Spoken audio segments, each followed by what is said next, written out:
नमस्कार मैत्रिणींनो, आज बघा मी आहे ना थंडीचे आहे ना पौष्टिक लाडू बनवणार आहे। त्याच्यासाठी आहे ना सगळं सामान मागवलेलं आहे। आता इथे आहे ना मिक्स सीड्स आहेत, तर ते पण मी डायरेक्ट मिक्सच पॅकेट भेटतं ते मागवलेलं आहे। ते 200 ग्राम आहे, तर ते मस्त असं फ्राय करून घेतलेलं आहे। इथं चिया सीड्स आहेत, ते पण मस्त असं व्यवस्थित असे फ्राय करून घेतलेले आहे, थोडंसं लाल होईपर्यंत। आता इथे मिक्सरमध्ये आहे ना मी बारीक करून घेणार आहे। एका साईडला मी भाजत होती आणि एका साईडला असं मिक्सरमध्ये बारीक करत होती। तर बघा इथं तीळ पण घेतलेले आहेत, तीळ पण 200 ग्राम आहेत, तर ते पण मस्त असे भाजून घेतलेले आहेत। तर बघा इथं अशा प्रकारे मी पावडर बनवलेली आहे। तर आता बाकीचं पण मी एका साईडला थोडंसं थंड झालं की लगेच बारीक करायला घेत होती। तर हे बघा आता तीळ पण भाजून झालेले आहेत, ते पण एका टोपल्यामध्ये काढून घेतलेले आहेत आणि आता ते पण बारीक करून घेणार आहे। तर पाहू शकता अशा प्रकारे मी सगळं बारीक करून घेतलेलं आहे। तर बघा इथं मिक्स करून घेते। तर इथं मेथीचे दाणे आहेत, ते पण 200 ग्राम घेतलेले आहे। 200 ग्रामपेक्षा कमीच घेतले, 100 ग्रामच घेतलेले आहेत, कारण मेथीचे दाणे टाकल्याने जरा कडू होतात, मुलं खायला मागत नाही, त्यासाठी मी मेथीचे दाणे थोडेसे कमीच टाकलेत। आता इथं डेसिकेटेड कोकोनट आहे, म्हणजे खोबऱ्याचा चुरा आहे, तो पण मस्त असं थोडंसं लाल होईपर्यंत भाजून घेतलेला आहे। त्याला पण मिक्स करून घेतले व्यवस्थित। आता इथं आहे ना मेथीचे दाणे मी वाटून घेणार आहे, एकदम बारीक पावडर वाटलेली आहे मेथीच्या दाण्याची। तर पाहू शकता अशा प्रकारे खूप टेस्टी असे लाडू झालेले। तुम्ही आता हे थंडीचे लाडू तर सगळेच बनवतात, तर तुम्ही माझी पण पद्धत बघा कसे बनवले ते, म्हणजे मी सगळं टाकलेलं आहे याच्यामध्ये। तर इथं आहे ना काजू बदाम पण मस्त असं तुपामध्ये फ्राय केलेलं आहे। इथं मी गाईचं तूप वापरलेलं आहे। तर पाहू शकता सहसा आहे ना गाईचंच तूप वापरायचं ह्या लाडूसाठी, खूप छान होतात आणि शरीराला पण खूप चांगला आहे। रोज एक लाडू खाल्लात ना तर तुम्हाला म्हणजे दिवसभराची एनर्जी भेटेल, असं एक लाडू आहे हा।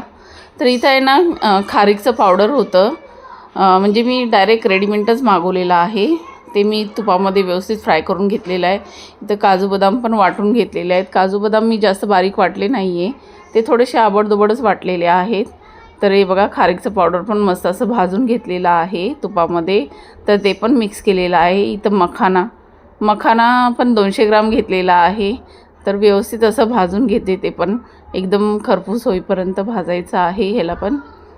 तर मस्तच असं हे बघा भाजलेलं आहे। आता याला पण मिक्सरमध्ये बारीक करून घेणार आहे। तर पाहू शकता अशा प्रकारे मी बारीक करून घेतलेलं आहे।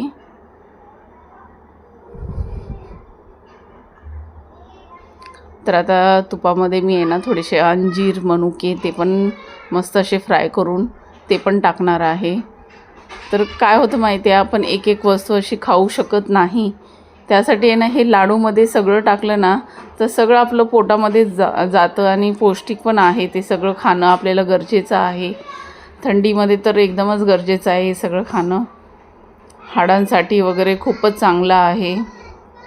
सांधेदुखीचा वगैरे त्रास खूप होतो थंडीमध्ये, त्याच्यासाठी आपल्याला हे खाणं गरजेचं आहे। तर बघा इथं मनुके पण फ्राय झालेले आहेत, अंजीर मी थोडंसं मिक्सरमध्ये बारीक करून घेतलेलं आहे। आता मनुके पण बारीक करून घेणार आहे। तर मनुके वगैरे असे आखे टाकले ना तर पोरांची लई नखरे असतात, मुलं असं खात नाहीत, त्याच्यासाठी आहे ना मी सगळं असं बारीक करूनच टाकलेलं आहे त्याच्यामध्ये।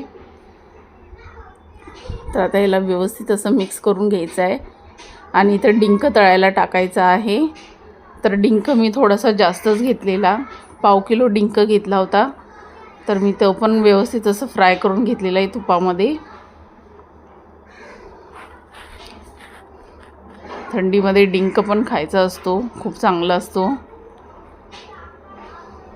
तर मला नक्की सांगा तुम्ही कमेंट करून की तुम्ही पण थंडीमध्ये लाडू कशा प्रकारे बनवता, ते हे सगळं टाकतात का, नाही टाकत असतील तर तुम्ही नक्की टाकत जा। आणि आवडलं असेल तर लाईक शेअर सबस्क्राईब करायला विसरू नका। कमेंट करून सांगा की तुम्हाला माझी रेसिपी कशी वाटली ती। तर बघा इथं डिंक सगळा तळून झालेला आहे, आता मी हे ना याला पण थोडंसं आबडधोबड वाटून घेणार. एकच फिरवलेला आहे आणि वाटलेला आहे. तुम्ही हाताने पण असं क्रश करून घेऊ शकता. तर मी थोडंसं मिक्सरमध्ये टाकून असं एकच ग्राइंड केलेलं आहे आणि लगेच काढलेलं आहे. तर राहिलेलं तूप पण मी त्याच्यामध्ये टाकलेलं आहे. आता एक गुळाचा पाक. आता एवढ्या सारणाला आहे ना मला आहे ना 1.5 किलो गूळ लागलेला. तो गुळाचा म्हणजे पाकच बनवायचा आपल्याला, म्हणजे गूळ वितळेपर्यंतच आपल्याला त्याला शिजवायचं आहे. त्याचं काय तार बीर बनवायची नाही आहे आपल्याला. इथं बडीशोप, वेलची आणि जायफळ मी थोडंसं भाजून घेतलेलं आहे. ते पण वाटून टाकायचं आहे लाडूमध्ये. मस्तच असे टेस्टी लाडू झाले होते बघा. हे सगळं वाटलेलं मी सगळं दोन्ही एका ह्याच्यात बसत नव्हतं म्हणून मी दोन्ही साईडला वेगवेगळं घेतलेलं आहे आणि वेगवेगळं वाटून घेणार आहे. तर पाहू शकता अशा प्रकारे मी पाक बनलेला आहे आणि पाक पण टाकलेला आहे गुळाचा आणि व्यवस्थित असं मिक्स करून घेणार आहे.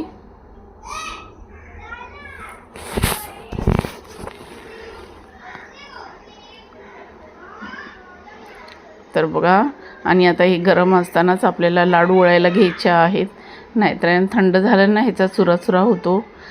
जरी थोडंसं कोमट झालं ना, जर लाडू वळत नसतील ना, थोडासा तुपाचा वापर करायचा आहे आपल्याला. त्याच्यामध्ये तूप टाकलं ना तर लाडू बरोबर वळे जातील. आणि जर तूप टाकून पण लाडू वळे गेले नाहीत ना तर त्याला काय करायचं माहिती आहे, थोडंसं मिक्सरमध्ये टाकायचं सारण आणि थोडंसं फिरवलं की फिरवायचं आणि काढायचं. म्हणजे कसं त्या गरमीने आहे ना थोडंसं गूळ वितळतो आणि मस्त लाडू वळले जातात. मी लास्टला आहे ना तेच केलेलं आहे, कारण आहे ना बांधेपर्यंत आहे ना सारण पूर्ण थंड झालं होतं आणि त्याच्यामुळे ना ते नंतर ना बांधले जात नव्हते. तर मी काय केलं, थोडंसं तूप मिक्स केलं आणि त्याच्यामध्ये ना मिक्सरच्या भांड्यामध्ये थोडं सारण टाकून थोडंसं फिरवून घेतलं होतं. मग व्यवस्थित बांधले गेले माझे लाडू. तर आता बघा मस्त असे झालेले आहेत लाडू. तर मी आणि माझी जाऊ दोघीजण बांधत होतो लाडू. तर बघा अशा प्रकारे सगळे लाडू बांधून घेते मी.